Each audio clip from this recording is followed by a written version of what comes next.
Ladies and gentlemen, boys and girls, I'm the Gnarly Gnome. This is Cincy Brewcast. It's the voice of Cincy Craft.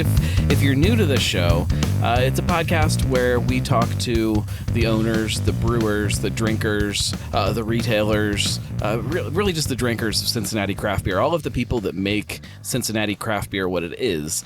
And this is definitely one of those places that does that. If you're listening on a podcast, you know where we're at. We're at Higher Gravity with Jason and Nick. It's been probably like 2 or 3 years since we've sat down and done a show. And at that time, I think Summit Park was like just getting up and rolling. Maybe you guys opened Summit Park in March of 2022, 2021? That's 2022. It was 2022. Yeah. 2022. Yeah. So yeah, it would have been 2021. Right. We'll delay there for some reasons. Something happened. It was it was originally supposed to be 2020. 2020, Yeah. that's right. Well, yeah. And then also March, and that happened kind of Things happen. right around. It's been a wild time in the craft beer industry, and we'll talk about all of that. For anybody that is new to the show, this is it is not sponsored. It kind of is sponsored. It's sponsored by me, and I have to start putting that out there more. If you want to help support this show, go to thegnarlygnome.com/support, and you can do it that way. You can sign up for free on there and get exclusive stuff, or you can pay a little bit of money, and that helps all of these things happen. So do that. Or if you want to sponsor in a bigger way, let me know. Send me a message. But let's jump into a beer first, because it is a craft beer podcast, and craft beer podcasts are really lame when people don't have beers. So this is a big one. Yep. So we've got Treehouse Haze. It's a 9.2% double IPA. One of our bartenders who is probably going to be leaving us soon. Unfortunately, he just graduated from college, and now he's going to be going into his big boy job. But he's from the Boston area, so he was back home for Christmas and brought home a couple things from them. So happy to have him around, and hopefully he keeps bringing stuff after he leaves us. I think I've only had 1 or 2 Treehouse beers in my life, so this will be a big one for me. Cheers, guys. Cheers. Thank you. Yeah, big hoppy, fruity hoppy. It's a New England IPA.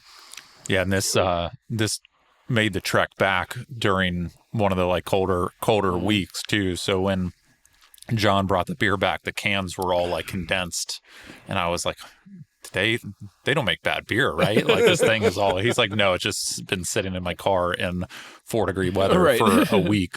So no, it tastes great. But yeah, give it a little time. It warmed up to actual beer temperature, and now it's drinking really good, and it's not looking like it's going to collapse. Are they still kind of as hyped as they were at one time?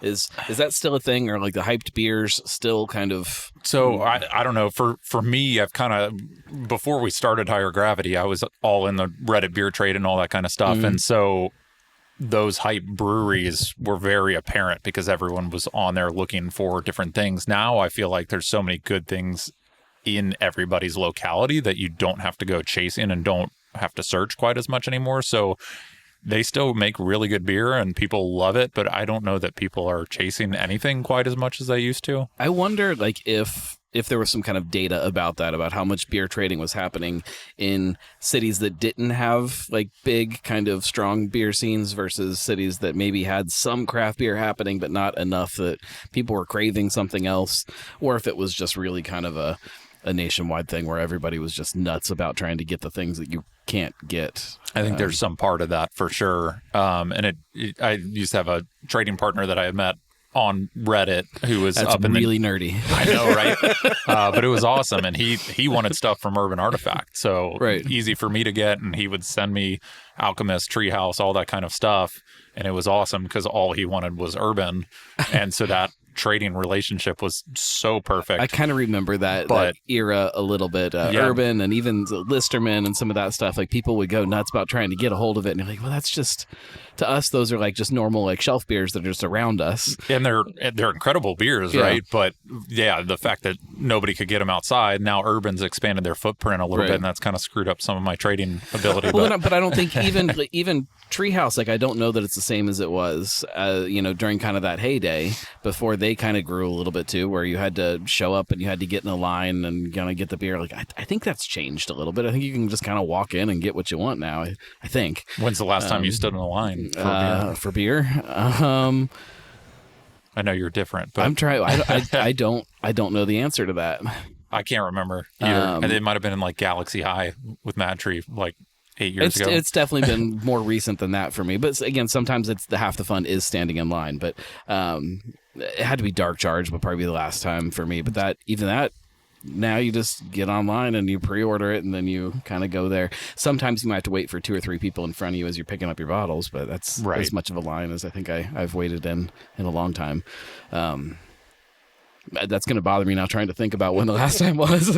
Is that gone, that idea of kind of those the line shares and that culture? Do you guys think that was it like just a blip on the radar of kind of this weird craft beer thing that's happening? COVID killed a lot of things. No, I mean, get closer to that microphone. Yeah.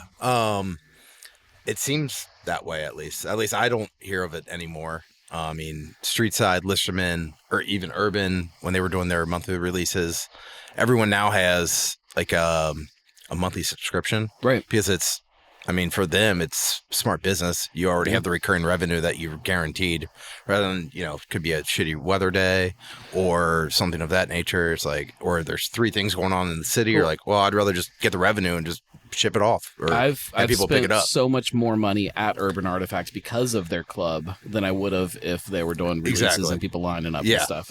You're already on the website. You're like, well, I might as well grab that and that and that. And it just comes to me automatically, and I'm like, oh yeah, there's the shipment coming. I should probably get on there and see if there's anything else I want to add into there. Like it is kind of crazy, but it's like the same reason Amazon is so big. It's just too easy, right? Yeah. And I don't miss waiting in line for the beer specifically, but what you mentioned before, I missed some of those bottle shares in the lines. Like that was the fun part of it for me, was staying in those lines, meeting other craft beer people, sharing random beers that you wouldn't always find. Some random person might show up in a line with some Treehouse or something like that. So that's the part that I wish wouldn't go away, but I don't miss having to stand there and hope I get whatever they're releasing. I think that's part of my concern, is that it's not just the waiting in line that's going away. It's this idea of trying to get things that you can't get, which, not that we should be able to have access to all of whatever beer we want. That's fun. But, like you would have bottle shares at people's houses and you would go and you would hang out with people because somebody had something that they wanted to open with somebody else. And I think that, not that it's gone away, but it's definitely changed. I don't know if it was because COVID changed things or if it was just timing of everything that's happening in craft beer. I can't really kind of put my finger on why, and I don't know. It's possible to, but it is different. All of this is very different from when you guys opened your doors. You opened here, what, 2017? Yep. From that time to that, I mean, that is the time where you can clearly see the change happening just in this lifetime of Higher Gravity being here. What are some of the things that you guys have noticed that have changed, either culturally or the way people are spending their money or how people are drinking or what they're drinking? What have you guys seen since you've been open? I mean, I think more than anything, the what people are drinking has changed. Like, we're seeing a lot of data saying younger generation is just not drinking alcohol, period. Right. There was a little bit of time where the younger generation was skewing more towards wine than they were towards beer. But now that next couple years of I want to say kids, but they're not kids, they're adults.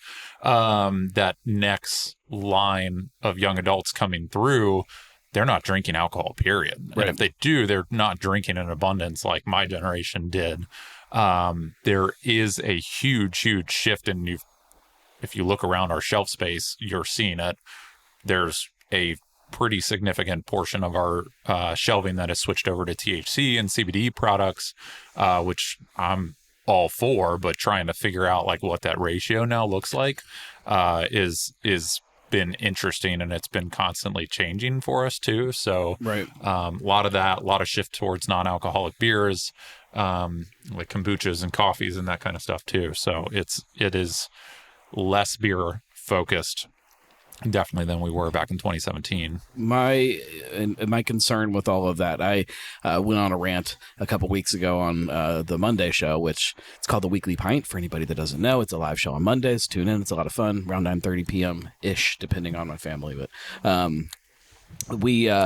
had gotten back from buying beer at another store. Sorry, sometimes I shop at other stores, and actually, the store that's close to my house is the one that I've always done the most beer shopping at, and I'm just kind of over it. Like, not only has so much of their retail space been shifted towards other beverages, then the stuff that's left over that is beer is all out of date and it's not taken care of. And it's like you can see this shift in them as a retailer of not caring about beer anymore, which is fine. I get it. And you talk about these young, kids, young adults, whatever we want to call them, these weirdo gin, whatever they are, coming up and not drinking beer.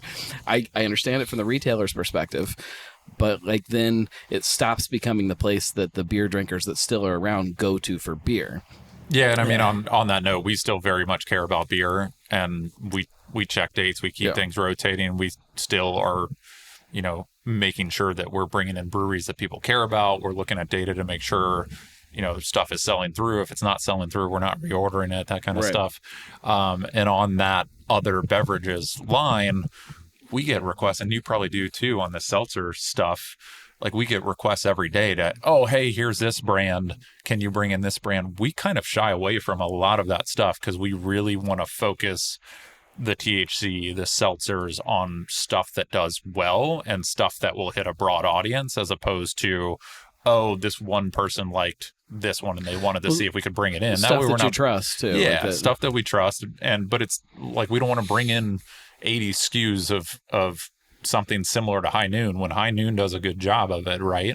And in our market for THC, we have Costalo and Sunflower, which is Urban Artifact, and 50 West, and those two have both knocked it out of the park. Oh yeah. Why do I need 30 different other THC options? Now, we also have like Cycling Frog and Floral too, but we don't need 50 different types or 50 different brands when, especially those two local produced ones, are that good. That's always kind of been, and correct me if I'm wrong, it's always kind of been the culture here too, is that it's not the biggest beer store in the world. It doesn't have more taps than other places around, but the attention that's paid to that selection and to those taps is different than what other people do. Like you're not going to have half of your taps that are dedicated to IPAs. I guess I should probably count before I say that. We have three.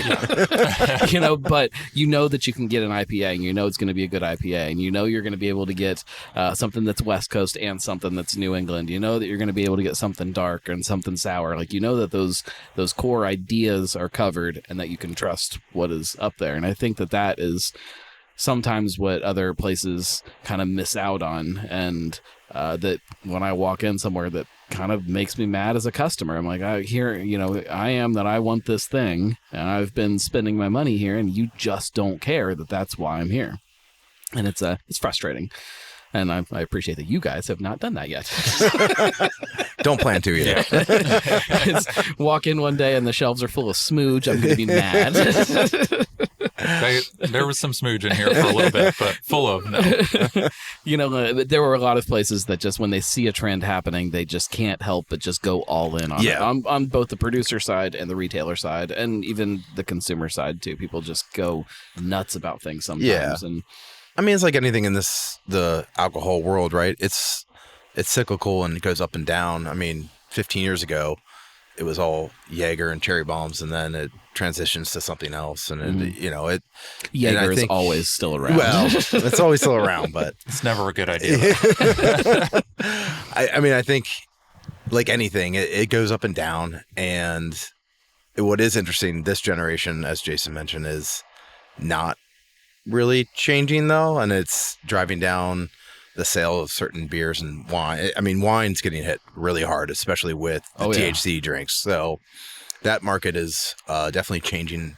I think wine drinkers tend to skew towards the THC beverages than the Yeah. beer drinkers. Now, there is some overlap there, but I think that is definitely like a interesting dynamic in the market shift. It is interesting too, because like a lot of times you think about wine drinkers being in an like older generation too, and the older generation, which I did not expect. Honestly, I still had this mindset that like people that are older than us would be like so anti anything weed or THC, but they've embraced it so much. So it's really, really crazy. Yeah. I enjoy sitting at both Urban and 50 West and just sitting kind of at the bar and just watching what people come up and order. Yeah. And the amount of people, number one, the amount of people that are coming up and drinking, weed water on premise is completely not what I expected. Yeah. And who those people are is also not what I expected Right. at all. It's really interesting and kind of...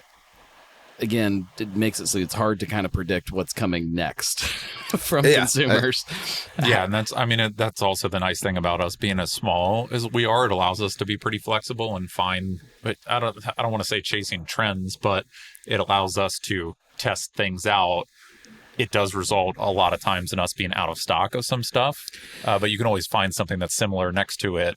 And it's usually not a problem for our customers, but because we are constantly testing, trying new brands and bringing them in, not quite as much on the THC side, but on the beer side, we can always bring in one case. Whereas, you go to like a Jungle Jim's, they're buying an entire pallet of that. And if that beer doesn't do well, my father-in-law loves it when it doesn't, because then he goes and buys it for $4 a six pack. But for us, we can kind of cycle through those and figure out what our customers want. And it's been interesting too, because like all these you're seeing it with some of the New England breweries that are starting to ship down here, right? And like some of those will come in and people go crazy about it for the first shipment, and once that shipment is through, nobody buys it again on our next shipment. And then you have other breweries like Other Half, for example, who we brought them in, we were careful about bringing them in. I went there on my honeymoon. I like have a special place in my heart for that brewery. So I wanted them to do well, and they've actually done as long as we keep bringing them in, people still keep buying it. But there's another brewery that sits right next to them that just didn't keep going. But what's one that's been a surprise to you that you thought as they came into the market was going to do really, really good that people just kind of didn't care about or kind of lost interest in? That's a good question. I have one like in my head immediately. What's your thought? Maine Beer Company. It still is crazy to me that Maine Beer Company like sits around on shelves. Their format. Yeah, the format's tough. Is it? It's so tough about it. We drinks sell just as good. Are we still the number one? No, because I think more people are focusing on draft with it than we do, and people have like permanent Maine tap handles. Yeah. But from a package standpoint, we might be in the top 3 for Maine sellers. And actually in the past like 6 months, Maine has ticked way up for us. Good. It's a great beer. It does really well, but being a $7.99 single bottle is just going to make it not move that fast. Right. We can do it because we're small and our bartenders know that and they can hand sell that really well. And I think that's the difference between like why we sell it so much and why we can sell it the way we do is like we all love that beer or that brewery and just all the beers that we bring in from them, and all our bartenders know that. And someone's like, oh, I want a really good IPA. It's like, oh, got the best one right here. Right, let's go. And so we sell it really well. But yeah, I understand where you're coming from for that. But from our perspective, it sells really well. Yeah. So it'd be interesting to see if they ever put it in like the 4-pack, $14.99 4-pack tall boys or something like that. I don't know at this point. I don't know if I can at this point. I don't know that I'd like it, but it would probably sell pretty well, at least for a time. Maybe it would jump up and then slow back down again. But I really think with them, it's definitely not the quality of liquid, because honestly, we're sitting here drinking a Treehouse, and this beer is phenomenal. But Maine is probably my favorite IPA brewery in the country. Yeah. I think they just kill it with that. But again, $7.99 per bottle, and it's a single bottle. Even if you're buying Trillium for $30 a 4-pack, that math works out. People don't do that math though. Right. So I don't know. So it doesn't phase me that much anymore. I also I don't drink a lot of IPAs. I'm not going to sit there and crush 4 IPAs in a night. If I'm drinking an IPA, I'm having one of them. And so a single bottle of something that's maybe a little bit bigger than 16 ounces is kind of where I might lean, instead of it almost jumps out to me more because of that now than maybe it did before. I don't know. I would agree, and that's the way I drink now too. So I recognize I'm a weird consumer. I don't think you're weird. That's well, you're a the way I niche. drink, You're yeah. more of a niche consumer, right? Yeah. You're educated and you know. I don't know about that. Well, more than the average consumer. How about that? Educated about beer. I drink a lot. What are some of the things that you guys have had to do to kind of adapt and shift, other than just, we need to carry more of this or more of that? How, the way people are drinking and the culture of drinking is shifting and changing. How have you guys had to change, not only here, maybe at Summit Park, maybe just the difference between the two, the different neighborhoods? How has some of that been for you guys? Well, I would say Ambers and Pilsners kill it in Blue Ash. And then we do a lot more. Because I drink them more often. I would say that is one thing from just a draft perspective. Those are always killing it on draft up there. I mean, they do really well here. It's just a different dynamic up there with the clientele. And then we do more wine and liquor up there, right? Cocktails, from a cocktails perspective. I think part of that is when we started here, we didn't really do a whole lot with cocktails, and we sold wine, but it's not like wine was at the forefront of everything that we did. Up there we started and everything was just kind of blended. We're a beer bar, but we also have some awesome cocktails. We have people who know how to make cocktails. Not that we didn't know how to make cocktails down here, but we didn't flaunt it as much from the start. So I think a lot of people down here think this is just a beer place. Well, there's also there are great cocktail places around you here. Yeah. If you're in Summit Park and you want a cocktail, is there one? The people that work at Tahona, which is a Mexican place that's supposed to have good margaritas, their employees all come to us for our margaritas. So I like that. If that tells you anything. So I think that when you find a neighborhood that has a need, if you can meet that need for them and have it also kind of stay true to who you are, that's when things really shine. There's a lot of places that have this idea hey, we're gonna be a beer bar. We're going to open here. And then they go in there and it's well, there's a great brewery, right down the street, or there's this over here. And it's okay, why isn't this working? It's well, because you weren't paying attention to the people around you and what they need. And so when people kind of crack that code, it works wonderfully, but it does change over time. And that's what interests me so much, is how people are able to adapt and change to that. And others just kind of get stuck or go off in some really strange direction that I can't figure out why they chose to go that way.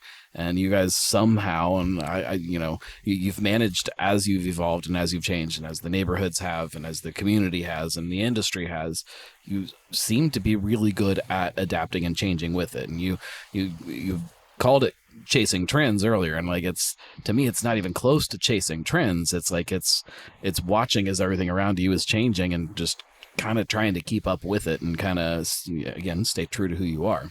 Well, I think for us too, one thing that we've kind of realized over the years, and especially at the beginning of 2017 when we first got into this, right, it was still kind of at the end of that period where a lot of beers were still very hard to find. Yeah. So there were only certain bottle shops and places you go to get the type of beer we have now.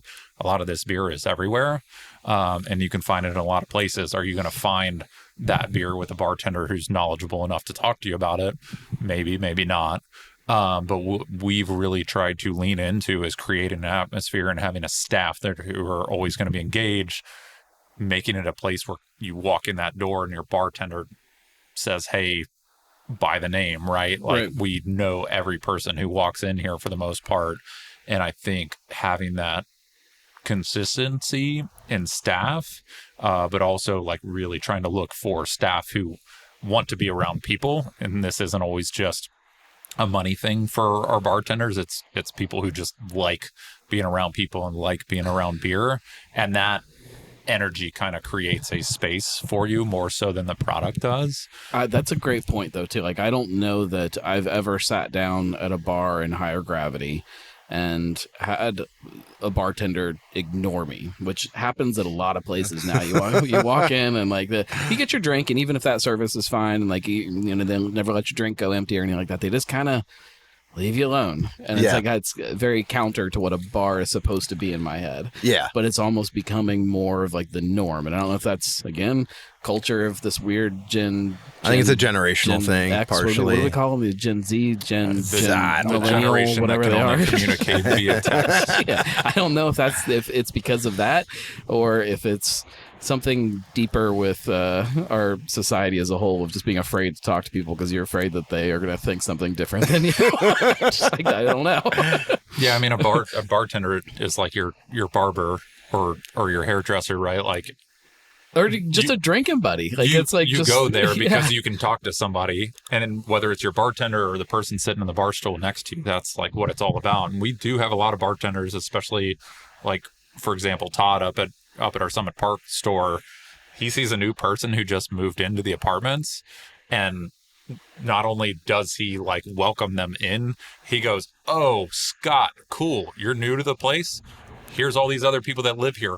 Come over here, let me introduce you." Yeah. So like our people try to create that community, and I think we do a pretty good job of it. Well, and it's pretty easy to see when you look, especially look at a place like Summit Park where there are so many people that just literally live upstairs that can walk down. You have to convince them that, hey, this is the spot that you want to go and you want to sit and have a drink instead of just going back upstairs and sitting by yourself and having a drink. It's what makes us different, and that difference is that community. But like, it should be that way everywhere. And I don't know why everybody can't figure that out. It's like people are coming there to be around people, even if they don't really want to talk. Maybe they want you to talk, or maybe they want the person next to them to be talking with the bartender and be like, hear that conversation and be part of it that way. Like, just, people got to start talking to each other, right? Oh, it gets under my skin. Start talking again. It gets under my skin. Yeah, that bar culture is something I feel like has really suffered post-COVID. I've got a great bar in my basement. If I want to sit and not talk to anybody and drink, that's where I'm going to do it. Sometimes that's what you need. Sometimes. But you need both. You need a little bit of each. Yeah. Where do you think things are going from here as far as this industry goes? Like, do you think we're going to keep splintering further away from beer? Do you think it's ready to come back to beer? Do you think, is this non-alcoholic thing going to like pick up the way everybody's saying it's going to? What is going to happen? I do think NA and the THC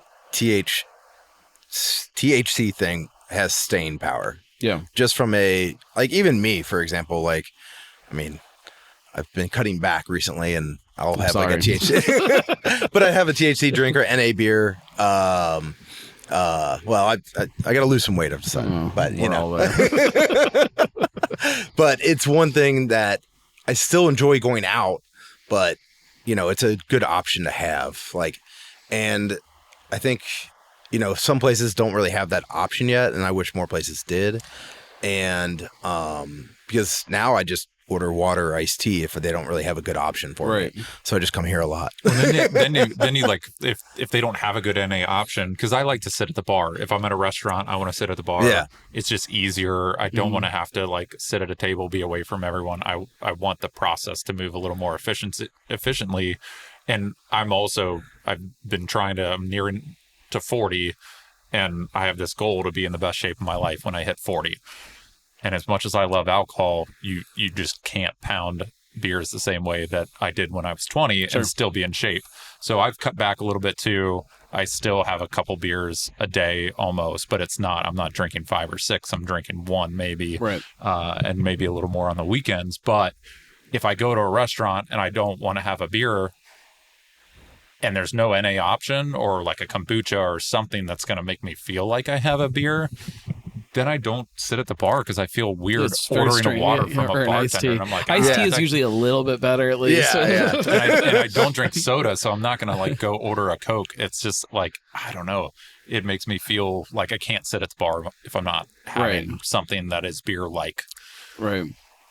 So I don't like that. I'm a big proponent of trying to find more things that are like Liquid Death, that are packaged the way beer is, that maybe are served the way beer is, something that kind of marketed the way beer is, so it kind of fits into that same culture as beer, so that when you're in that situation, you can sit down and do it. And like, I'm just not seeing as much of that as I want, and it seems like something that wouldn't be that hard for everybody to offer. Yeah, no. And you don't even need a lot, just a couple. One, Yeah. two. Like we have 30 options here, but I'm not asking for every restaurant to have 30. Right. 2 or 3 would be nice. Right. The problem too is like I feel like a lot of drinkers with some of the NA options, they expect them to be cheaper than alcoholic options, and they're not. And then it's like people feel like it's like, well, I don't love it that much. Like I'm just as happy drinking iced tea or water. Like it tastes just as good to me. Yeah. So why am I going to go this route if I can just do this and save $8 for what I'm drinking? It's like it's a very kind of strange segment right now to me. It is. Trying to see how people are trying to incorporate it, both consumer side and producer side. Yeah.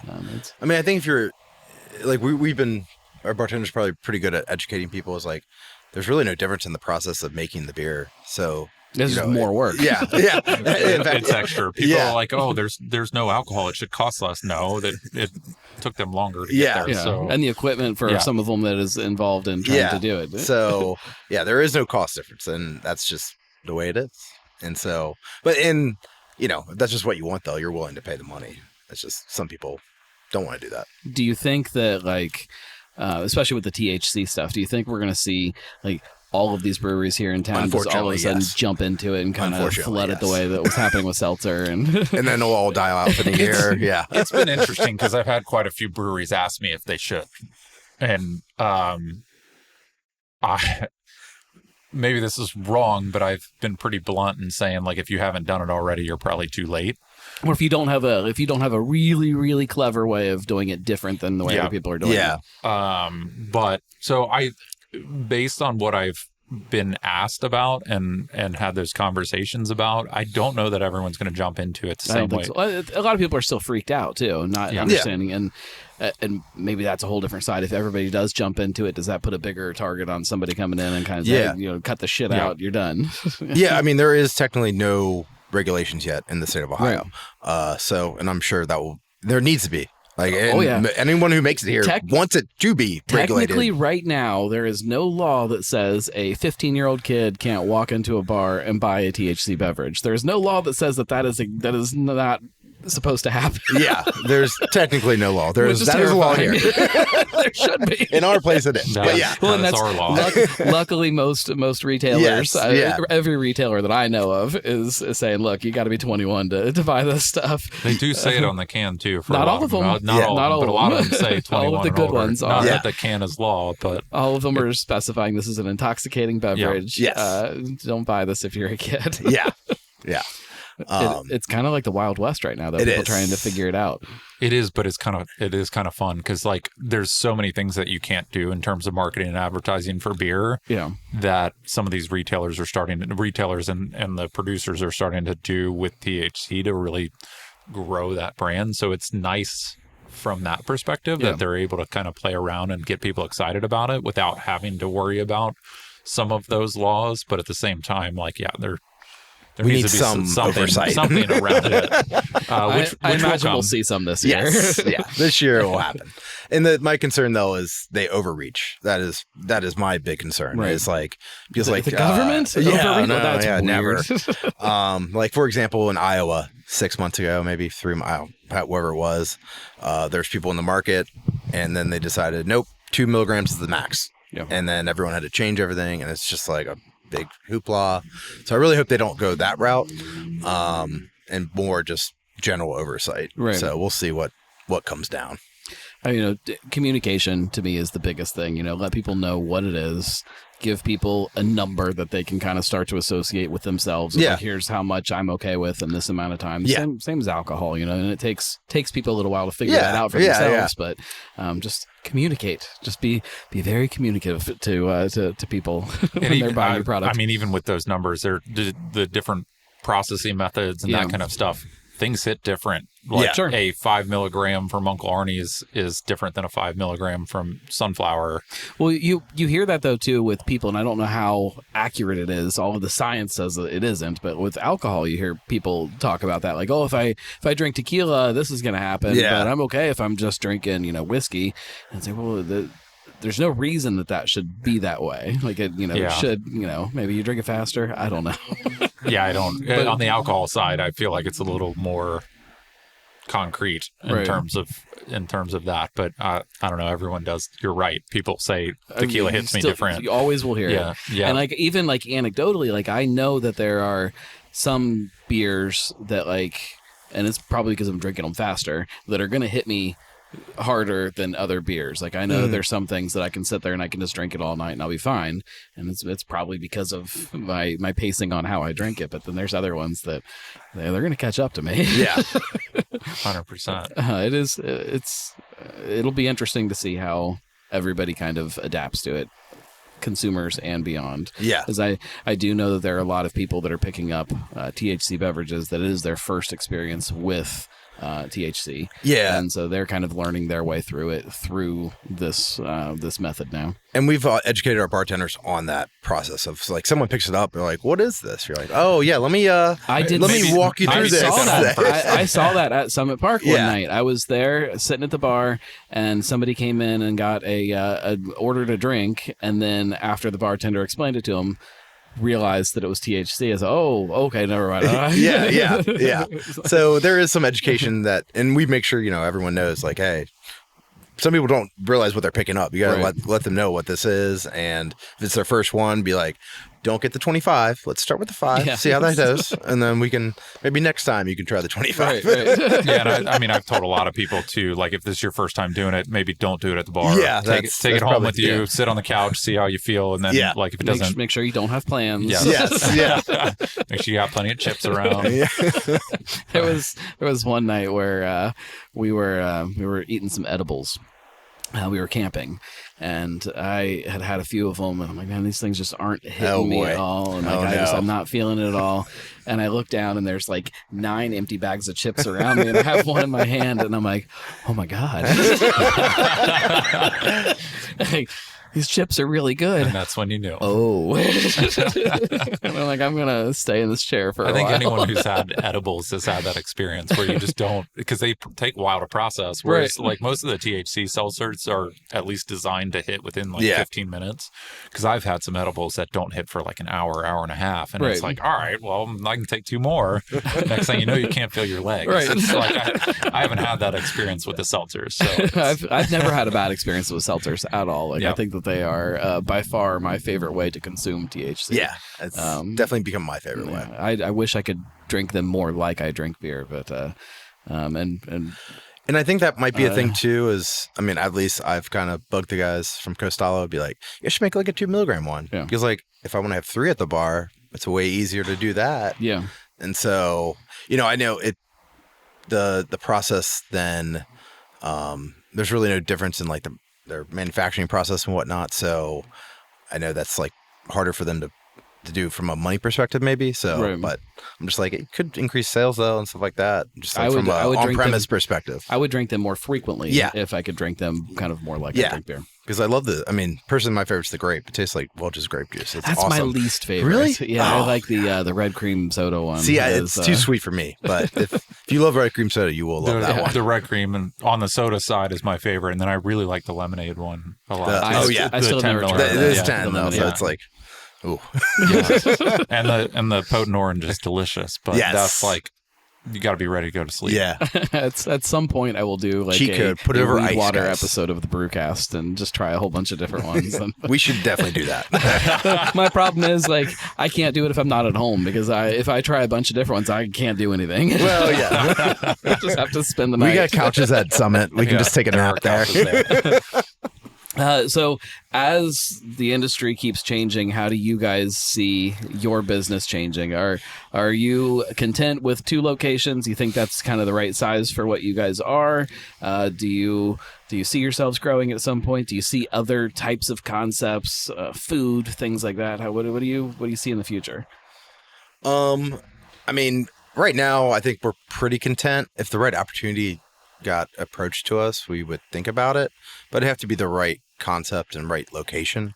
Because correct me if I'm wrong, you didn't seek out Summit Park. That just kind of popped up for you guys. You weren't looking for a second location, right? We were. Okay. We were that for Summit Park, we were kind of thinking about it. Right now, we're not thinking about anything else. But again, we're not ever going to be closed-minded. If the right opportunity pops, we'll listen. Summit, we were kind of toying around with the idea, and then the opportunity popped. So it was like it moved fast, right time, and it moved quick. Right. So we were interested in a second location, and it came up. Whereas now we've had a couple different opportunities that have popped up for a third location, and we've heard it out. We've talked through negotiations on some of them, and just not the right fit. One of them was just too close a proximity, and it doesn't make sense to cannibalize ourselves that much in the in the same area. So we're not going to turn down potential opportunities, but we're not seeking them out right now either. So yeah, I'd say like in 12 months, it might be something we revisit, but as of right now, it's like get everything running super smooth. And it's just like, okay. Yeah. And I mean, as far as like your question around food goes, like right now, we would love to have a food partner up in Summit Park. There's a space next door to us that is open and waiting to be turned into a restaurant. And if it's the right restaurant partner coming in, we have a spot on the wall that we want to open up into a food window. So do we want to manage a kitchen? No. But do we want to add easier options for food to our space? Yes, absolutely. And then also with our coffee edition up in Summit Park, that hybrid coffee bar model is something that we would love to potentially expand in the future. Right. Like adding coffee here in Northside doesn't make sense because there's four great coffee shops within 5 blocks of us. So it just doesn't make sense here. Also, if the people of Northside want a cup of coffee, they're not afraid to walk, go get a cup of coffee and come back. Right. Yeah. There's some places people are not getting up and going to get a cup of coffee. That is true. So like on the coffee side, we'd like to expand that business a little more. But as far as like another bottle shops, exactly like Higher Gravity, it's not something we're necessarily looking for. I'm thinking of it from like the selfish consumer side of things. Like I would love to see some kind of a food program that has the attention to detail and curation that you guys do on the beer side. If you could incorporate that into a food concept, I think it would be just fun as a consumer. Yep. And like I just don't know a lot of other companies that are like capable of doing that. Like a lot of people just don't have that mindset to be able to do that. And so I would like to see it. Honestly, we'd like it too, but we don't want to run a kitchen. Like the amount of baggage that comes with that. The amount of people I know who do and just like bitch at me every day. I'm like, God, dude. We are starting to do food truck Thursdays here in Northside, right. So bringing in some good food trucks and having things that you can bring into the bar and pair with some good beers. Well, and maybe that's part of it too. Maybe it is like on the curation side, just partnering up with the right people on a rotating basis. Maybe it's not one food partner. Maybe it's you have a space where somebody can come in, and even if you don't have to then run a kitchen, you have a space that maybe is like, I don't know how the laws work on that. It's like a licensed space, like some kind of catering kind of space where somebody can come in and cook there. Yeah. And like that would be cool. Like there's a lot of fun ideas that I think you guys could do that would kind of flip the model like in a different direction. And kind of looking back at the last few years, with the COVID fiasco and what that did to a lot of businesses, the places that I see that suffered the most were the places that just could not adapt quickly.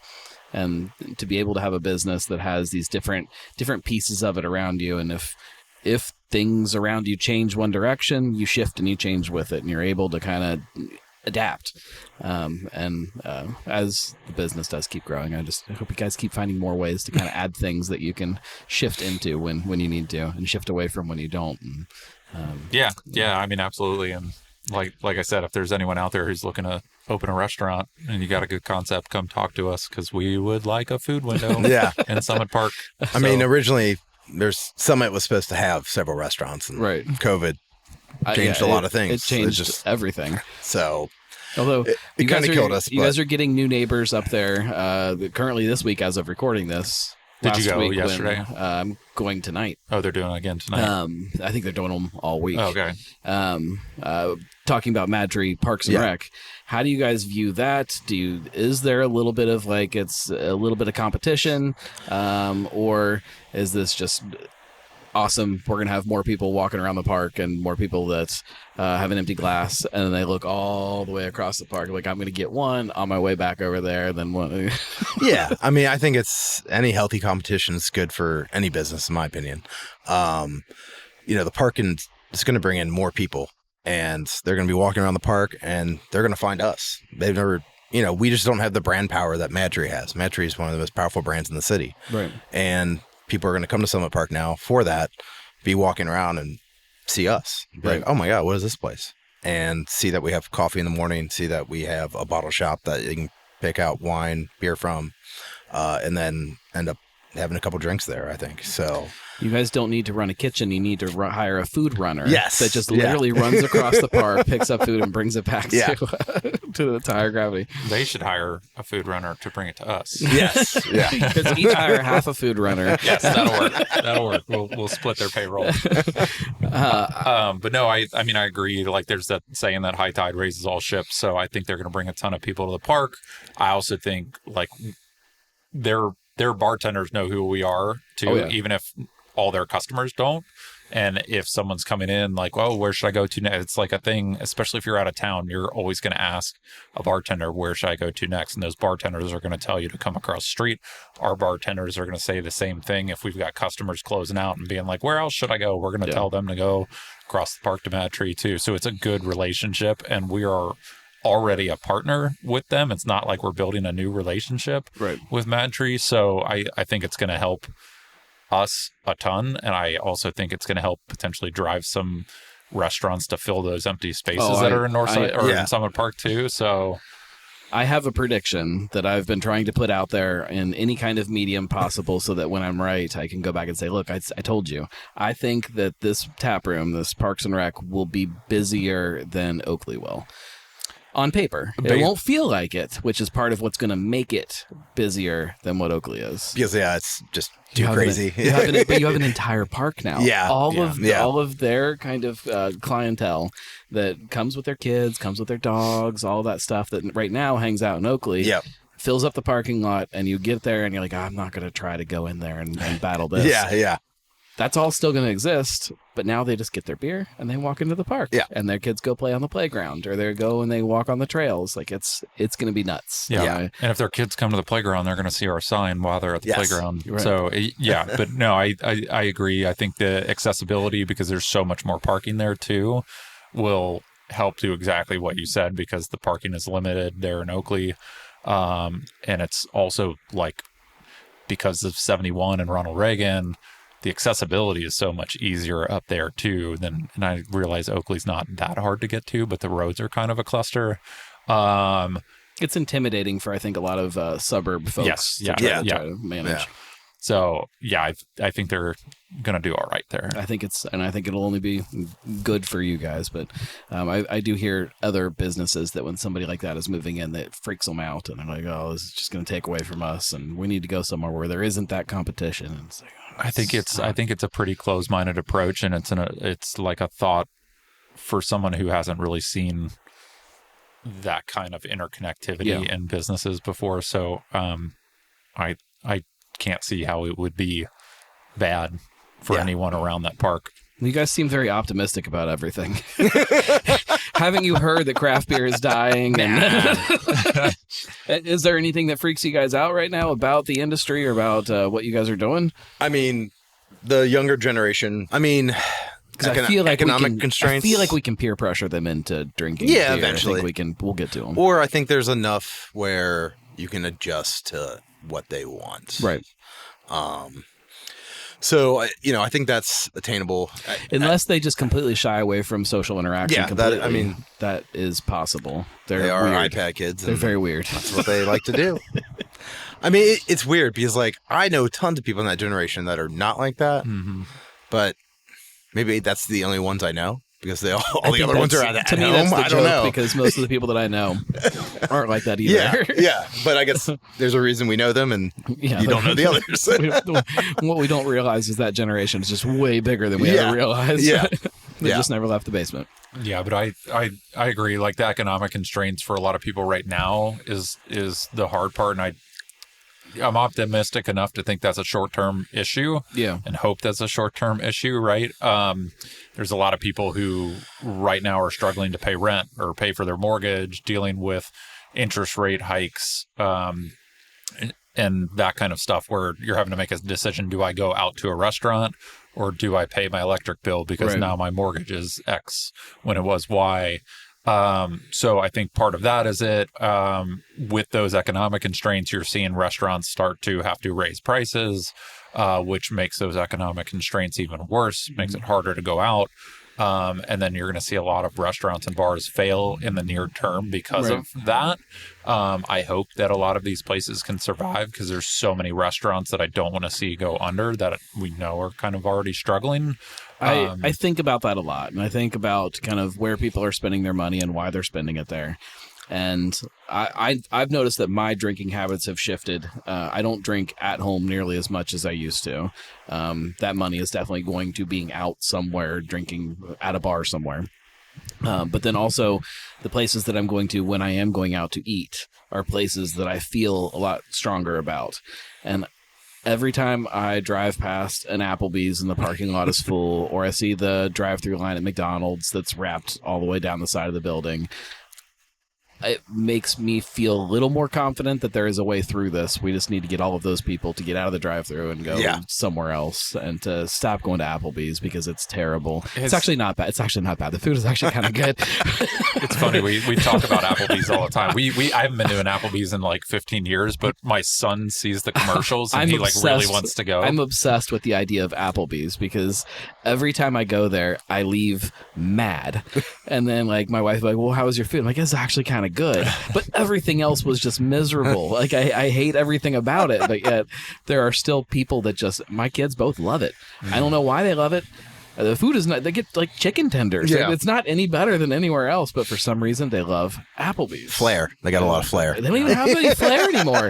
They don't. No. I haven't been in one in like 15 years, so I don't know. No, there was a thing that happened probably like the early 2000s, maybe right when Fridays did that big remodel where they pulled all the shit off the walls. That was happening at all kinds of places. That's sad. And I don't really know why that happened. There had to be some chain that was really successful that didn't have all that crap around, and everybody saw it and said, that's why they're successful. We need to get rid of all the crap. So yeah, it's not very flary anymore. Oh, we last year we went to Texas Roadhouse for my mom's birthday dinner, because that's where she always packed. Oh my god! So she was like, "We got reservations at 4:30," and I'm like, "Wait a second, I'm like barely eating lunch at that point. We're gonna eat dinner at 4:30." She's like, "Yeah, we have to, otherwise we won't be able to get in." And I'm like, "Bullshit! Like no one's going to Texas Roadhouse at 4:30. We showed up there and it was an hour wait." Yeah, it's always so packed. There are people out there who want to eat. You're right. It's just like, how do you convince them to eat better food and more local food? The food, like when you go to like Texas Roadhouse is a great example. Your meal is not any cheaper there than it is if you go to some mom and pop place. Right. Maybe a couple of dollars. Not that much. Like, it's not noticeable. Yeah. It's, if you're by yourself and you like focus on trying to eat cheaper, maybe, but I got kids and a wife. Like they don't care about that stuff. They're getting appetizers and desserts and all kinds of shit. It blows my mind that places like that don't seem to be feeling the pinch that mom and pop places are, and we'll figure it out. We just got peer pressure. Yeah, secret to everything. We'll just have to start protesting their parking lot. Go down the street. Let's talk about this beer. This is a house beer. Yeah. You guys have the handle up there. It's from BC's. Now, correct me if I'm wrong. They might have been a little bit of a competitor to you guys at some point. Slightly. I mean, they weren't really near us, especially Northside. They were nowhere near us. I mean, and then when we opened Blue Ash, obviously their Montgomery location was somewhat close, but they were at that time, the only other kind of bottle shop that was kind of focused on curation and trying to do things a little different than the big kind of places we're doing it. We have to have everything. They were the only other place that was doing things the same way that you guys are. And they completely shifted their model, saw things very differently than you guys did, and said, this is not the industry this is not the side of the industry we need to be in, and we're going to start a brewery. And so you guys now brought them in as a house beer, which I love. How did that decision come about? How did the conversation come about? Well, I mean, you mentioned the word competition. We never, because of the location and proximity, we never really saw them as competition. And from the start, they had been one of those places that, we had our idea and we're working through the process of building Higher Gravity when they came online. So our idea had already started. But then as we were still working through the process, they had opened. And so we did go to their space and look at their space and see how it operated. And we always liked what they did there. So we modeled some things after what they did and then took other things our own direction. But we've always really had a good relationship with them. And that started with the Bottle Shop Beer Series back in the day, where us and BCs would go to different breweries and brew a different beer, and then you could only buy that beer at Higher Gravity or BCs. And that was the idea, was to do one of those beers at least once a quarter and do that to try and highlight places like us and get people coming to a Higher Gravity or a BCs. And we had a lot of fun with those guys when we were doing that kind of stuff, and they were very similar to us, and just kind of held on to that relationship even after we stopped doing that Bottle Shop Beer Series.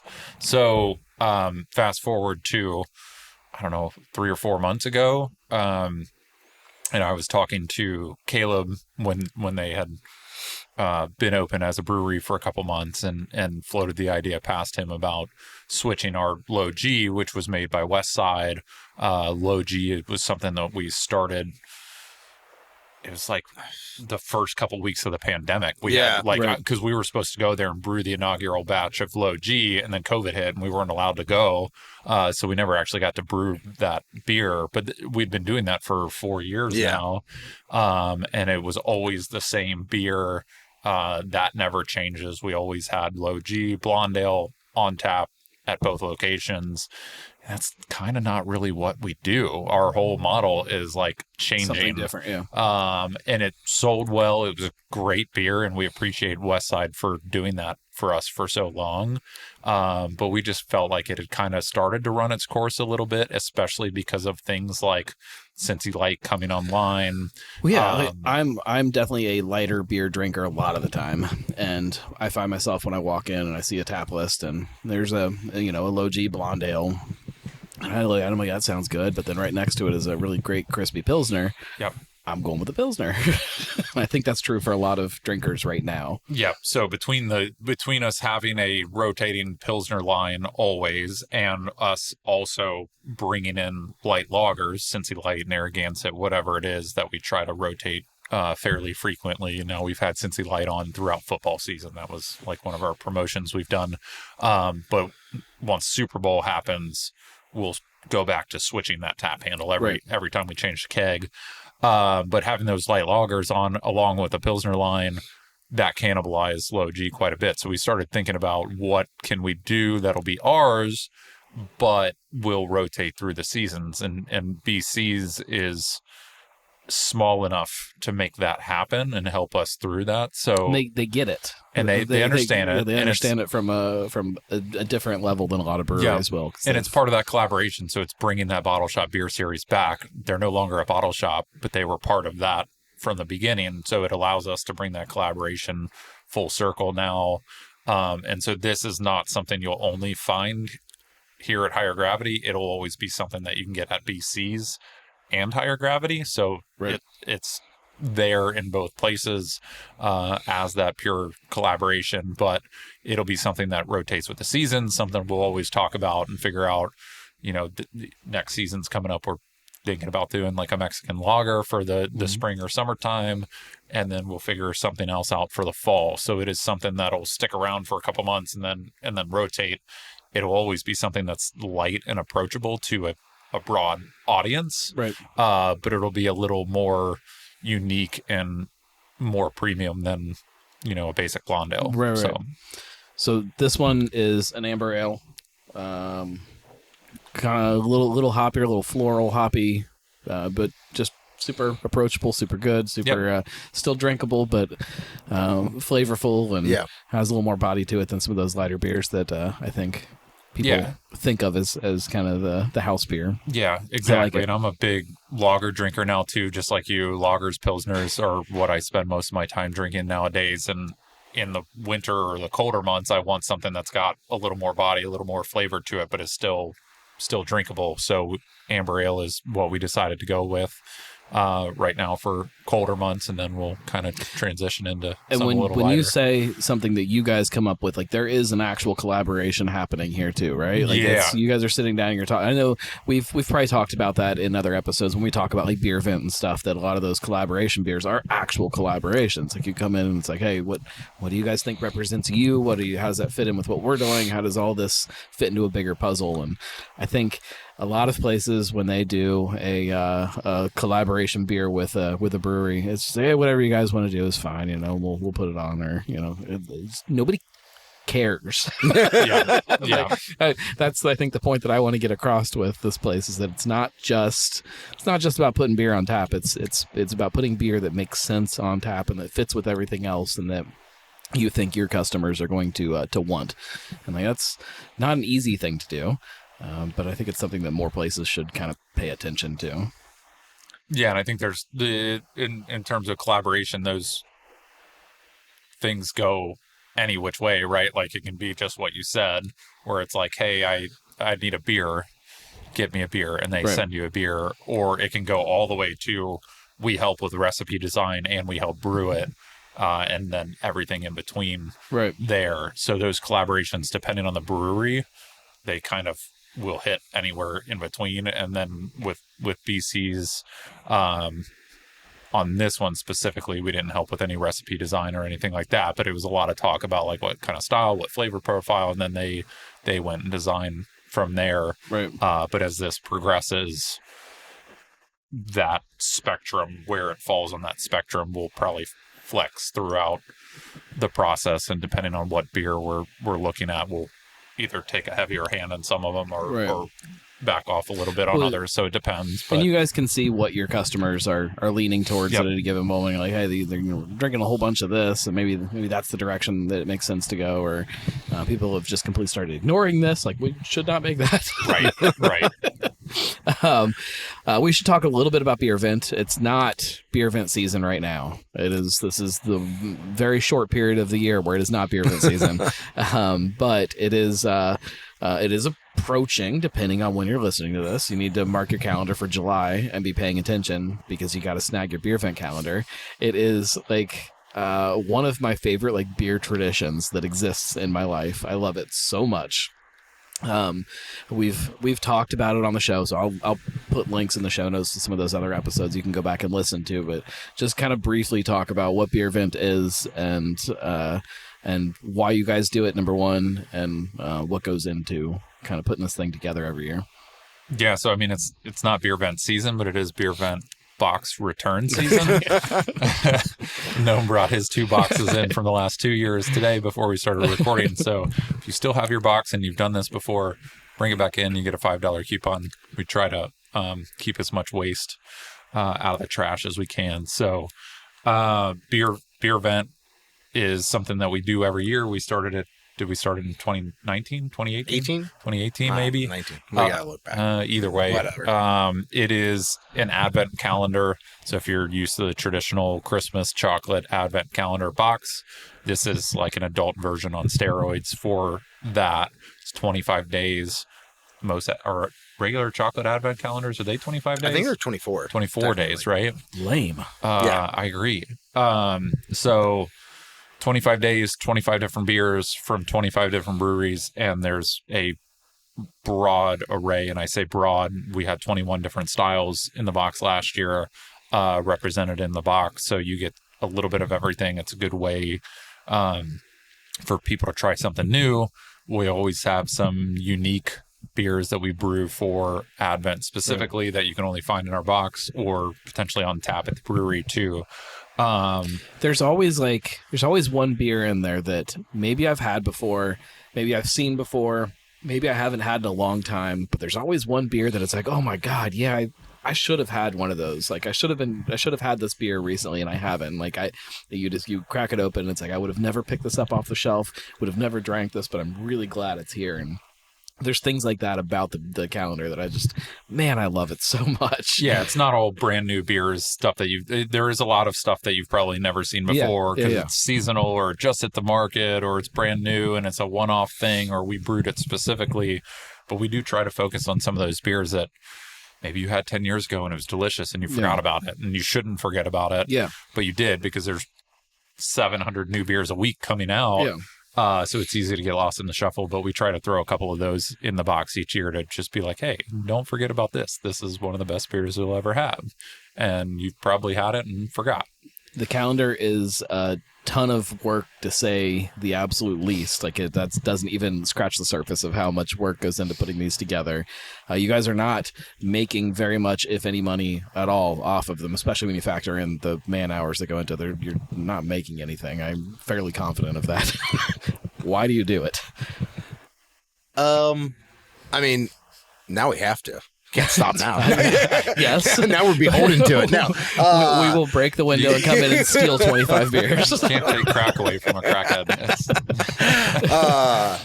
I mean, it's good marketing, right? And so, it gets people talking about us and in the market, and people who maybe didn't know we existed, get it for a gift or just stumble upon it somehow and buy it. And they're like, oh, that was really good. Let's go there and check out what else they got. It's perfect marketing. Like if, when you look at it, like it is what Higher Gravity is. Like it's this idea of like these curated beers and this experience with other people.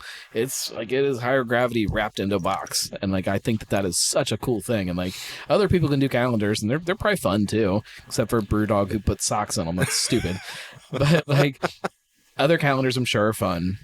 But they aren't like as representative of that place in the same way that yours is, and I just think it just works so perfect. Yeah, I mean the breweries are tough, right? I mean, you don't want 24 beers from the same brewery. Like, it's just like not what you want. Where we have the ability to really pick anything. Yeah. So it's kind of cool where we have that more flexibility. Than I will float this idea out there, not to take away from your calendar, but if this city could get together and if you got like, I don't know, 6 or 8 breweries that all came together and brewed a bunch of like exclusive beers, like collaborations with each other, and then put them in calendars and you bottle them at each different space and everything. I think that there is a way that you could do it and make it awesome, but it would require a whole lot of cooperation with a whole lot of different places. That, and I don't know if you could do that. You might have to like you'd buy have to, them, and you're buying it, and it's you're buying part of the calendar at different places. Yeah.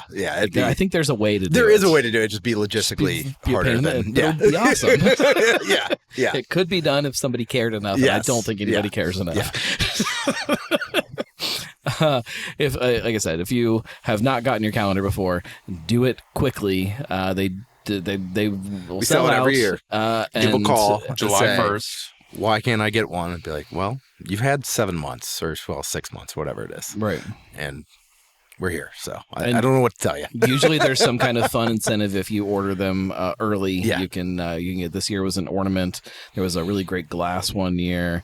There's been there's a bonus beer one year. There's like all kinds of stuff. Like there's always something fun that kind of incentivizes you to get them early. So do that. Probably give you a Smirnoff Ice this year as the bonus. Again, I don't know that I want to drink a Smirnoff Ice, but that was so perfect the year that was in the calendar. Yeah.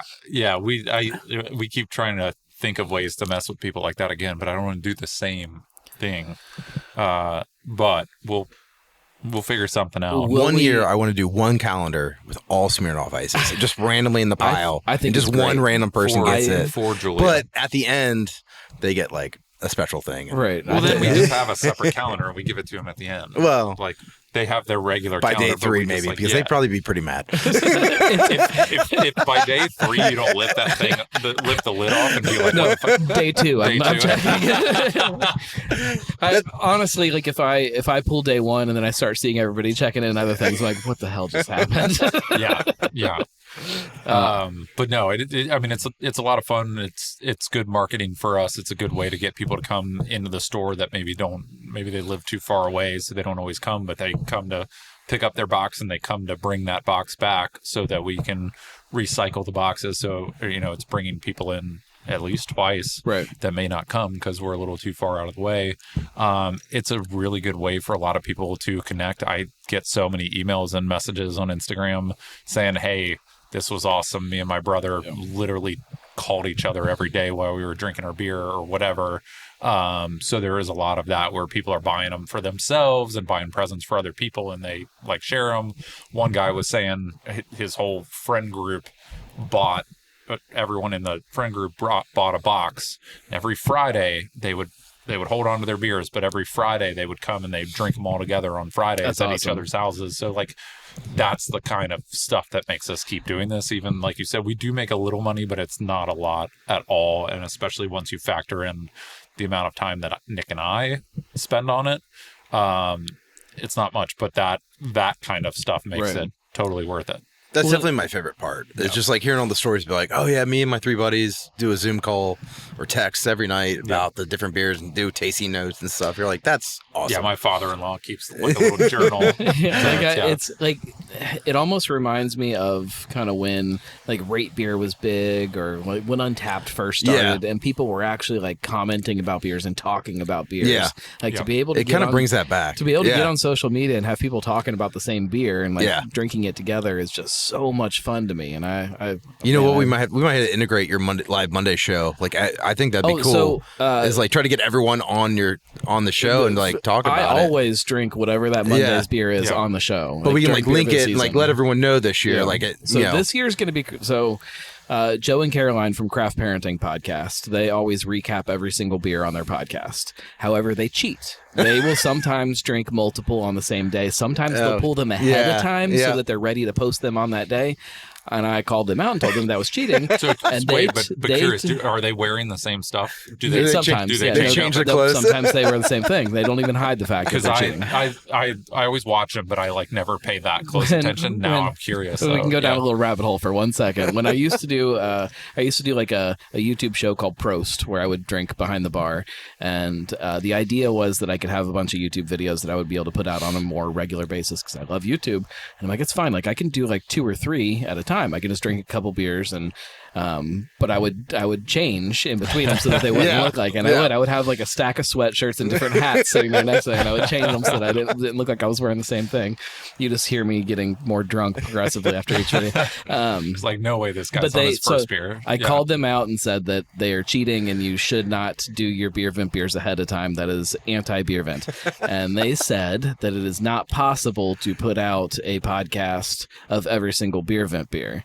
And I told them that that's not looking at it from the right lens, and that yes, you can. So next year I will be doing some form of live, probably not live, or some of it will be live content of every single beer vent beer. There will be either a video, a podcast, a live video, something that is me drinking live with you every single beer vent beer. That's awesome. I love it. I don't know how I'm going to do it, but I'm going to do it. The only days that I'm really worried about are like Christmas Eve is going to be tough. Christmas Day is going to be tough, but I love every single one of them. I mean, you can just do it on a cell phone real quick. Right? That's what I said. They will probably not all be in the same place. Yeah. I also think that would be really annoying if it was all in the same place. If you follow me on Facebook and every single day you just see me drinking beers, it's going to be really annoying. So we'll split it up into different spots, but there will be lots of live beer drinking next year. I like it. But you can always guarantee on Monday nights on the live show, I'm drinking the beer vent beer with you guys.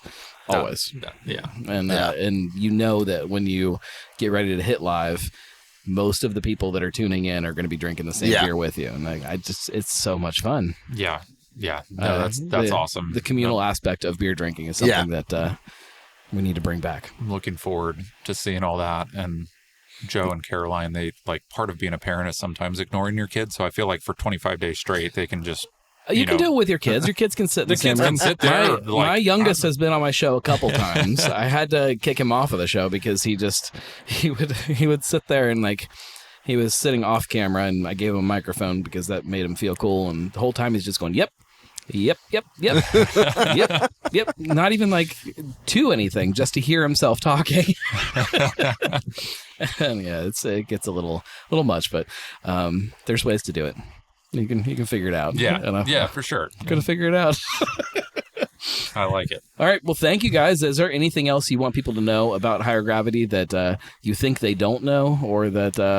I mean, I would say Summit. We have a coffee shop in the morning now. Yeah. Open at 7:30 most days. Most days. And then a little bit later on Sunday, Monday. It is a ton of fun. I'm a work from home person a lot of the time, and so there are days where I need to sit and work on the computer. And again, the kids are loud. I don't really want to sit at home and work because I can't get anything done. So I will go somewhere like that, and I'll sit at the bar, and I can have a cup of coffee. And then as it gets a little closer to noon, I just switch over to beer. Exactly. Like it is a absolute pleasure. Yeah, I mean, coffee is a big one. The program we have up there has been doing really well. We've got an incredible barista. It's great too. It's not like there was a little bit of a period of time, probably about that same time that you guys were opening, like 2017, 2018 maybe, where there were a couple breweries like, hey, we're going to do co-working in the morning. We've got coffee, we've got this, and great internet. And it was just like a pot of coffee. And it's like, that's fine. But that's not necessarily what I want. I want a little bit more elevated than that. Yeah. And you guys have done that amazingly. It's full on coffee shop. It is full service. It feels, at least the one side definitely feels still like a bar, right? The other side where we've put in couches and comfy chairs and stuff, that feels a little more coffee shop on that side. The other side feels more bar. Every seat in the space has access to an outlet. So it's a very good spot to go and sit down and work, have a coffee. And it's like you said, it's not just a pot of coffee. It's good coffee. We have lattes, cappuccinos. We're always changing up the like different seasonal flavors that we have on lattes and caps and things like that. So definitely elevated above like what you mentioned there. And then the other thing I would say to a lot of people is just don't forget about Northside. We've put a lot of time and effort into kind of updating this space a little bit. We're getting a brand new patio coming soon that'll be covered, heated with fans and all that kind of stuff to kind of create a little better atmosphere out here. Yeah. And we've also added some TVs. We're an FCC pub partner, so the season's about to start here. The sound system has been updated, so great TV visibility and also great sound quality in here for games like FC Cincinnati, but also football and soccer and all, like everything you could want in here. Curling. It's my favorite sport. We can figure it out. We can figure it out. We got all the streaming apps. Yes, we've got all that kind of stuff. So come hang out, watch a game. A lot of our staff are very into sports. The staff that are not into sports will tell you they're not into sports, but they'll still cheer right along with you, even if they have no idea what's going on. If there's a game on that they're not aware of, they'll put it on. They'll still put it on, and they will still high-five you if you're excited and your team scores. So they may not know why they're high-fiving you, but they will high-five you. So, just a lot of fun stuff going on in Northside and up at Summit Park, obviously, too. So check both places out. Northside is where we started. I love this neighborhood. There's so much good food around here, a lot of good restaurants. Like one of my favorite burgers is just right down the street here at Gallows Street. Melt next door, Chameleon Pizza. Like you can't beat a lot of the places that are around this neighborhood. And I feel like people forget this neighborhood exists sometimes. It's part of what makes the neighborhood great, though. It's still kind of hidden. Yeah. It is kind of hidden. Let's not go that hidden, all right? It shouldn't be. There's so much good stuff here. The thing, too, like if you've been like a regular at Summit Park and you're curious, come here, you will immediately still feel at home. It has the same soul and the same personality. Yeah. It feels familiar enough. It's just so far like different that you're going to be uncomfortable. And the same goes both ways. Like, just check both spaces out. See, they are different in their own ways too. Like there is a different vibe a little bit. So like it makes it just different enough that you want to keep kind of going to both. So. And then is it next week or 2 weeks? Pub trivia? We're starting. Oh yeah, next week. Next week. It'll be this week when people are listening. Okay. If they're listening to this when it goes. So this Tuesday and Thursday we were switching. We have historically, ever since we opened, done trivia with a trivia company like recently it was Bacchus Entertainment. Before that it was Trivia with a Twist, and then last called Trivia. We are taking all of that over and doing our own version of trivia that'll be hosted by one of our bartenders, Adam, who's in his former life was in the performing arts and directing all kinds of stuff in and around Cincinnati. So he's a pretty entertaining guy when he like really gets on a stage and on a microphone. Yeah. So come check out our trivia. It'll be a lot of fun. 4 rounds of general knowledge stuff and a pretty cool format, we think, that people like. Prizes for that, and again, it's all our own, all unique. So come check it out. Tuesdays in Northside, Thursdays in Summit Park.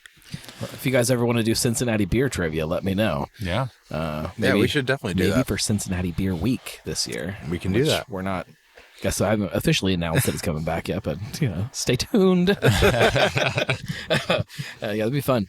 I am a huge fan of Higher Gravity. If you guys haven't put that together yet, I think that a place like this, we need more of them. We need more of them in different parts of the city. This is a place where beer people, non-beer people, can kind of gather, just talk about what makes this this community, which is what is the side of craft beer that I love the most, what makes it work. And you guys are kind of the fuel to that in a lot of ways. So I appreciate what you're doing. And for anybody that hasn't been, just get here because it's amazing. Appreciate that. We appreciate that. We appreciate you. And thanks for having us. Of course, anytime. We will be back next week. Not here. We're going somewhere else, and it's gonna be a fun one. So stay tuned. Make sure you're subscribed on whatever podcast platform you like to listen to your shows on, or on YouTube. If you don't know, you guys know because I'm pointing at the camera. Go to I think it's still recording. Yeah. go to YouTube and search for Cincy Brewcast. It's on there too, and subscribe and share that with your friends. If you really like what I do, go to thegnarlygnome.com/support and become a Gnomie. I like that a lot because then sometimes people pay money and my wife gets really happy and she's like, oh, it's actually something that makes money. And it's fun to say. It is fun. I have a whole list of different sayings that have to do with gnomes for different t-shirts at some point for the Gnomies, but there's some good ones. We'll see you guys next week. Thank you very much. It's Cincy Brewcast. It's the voice of Cincy Craft.